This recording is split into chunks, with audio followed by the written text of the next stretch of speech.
It's not some science fantasy effect from 2001. This electronic display, emanating from Australia's largest computer, is a picture of the condition, past, present and future of planet Earth. The program was originally devised by a scientist working from the Massachusetts Institute of Technology, J. Forrester. It was developed under the auspices of the Club of Rome by an MIT research team to present a complex model of the world and what we humans are doing to it.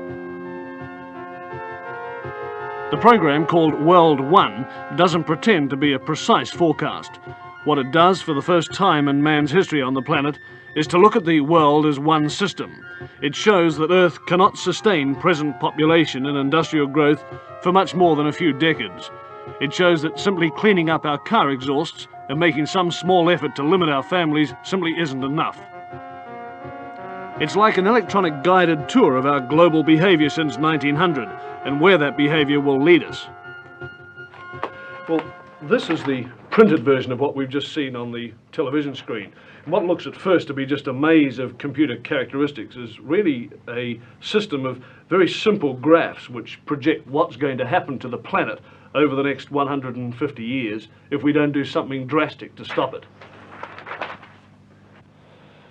Down the left-hand side of the graph is the date, 1900, 1940, 1980, 2020, right down to 2060. Now, each of these lines of letters represents a curve showing some aspect of the condition of the planet. The further out this way they go, the greater that figure is. The further this way, the less. For example, P represents population. So here it is at 1900. And then it comes up to 1940, it starts to take off. Here we are at 1980, up to the turn of the century, and then it starts to peter off.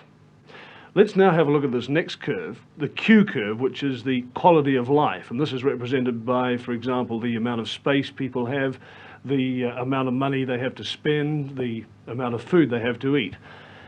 Now, it increases rapidly up to 1940, but from 1940 on, the quality of life diminishes. And here we are about the turn of the century, and we come up to the year 2020, and it's really come right back. More people, of course, means that you start to chew up your supply of natural resources. And this is this curve here, the N curve. And it shows that slowly but steadily, the pool of natural wealth in the world, natural resources, minerals, oil, and so on, is slowly but steadily diminishing. So this is the situation. As population increases, the quality of life decreases and the supply of natural resources decreases.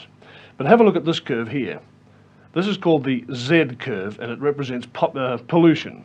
Now, predictably enough, as the population increases up to 1980, pollution increases. There's more rubbish.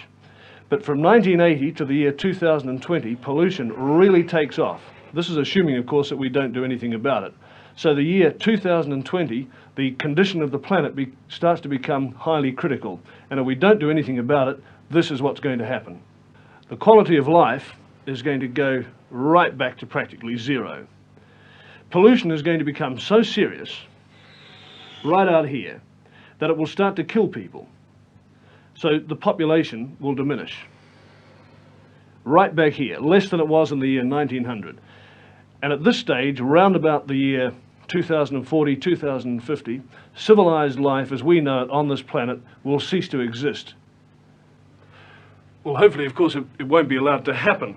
But it's taken this kind of shock treatment to nudge governments into doing something, and slowly we are. We're starting to clean up our atmosphere. We're starting to recycle our rubbish. We're doing something positive about population control. But so far, our efforts have really been just a drop in the ocean.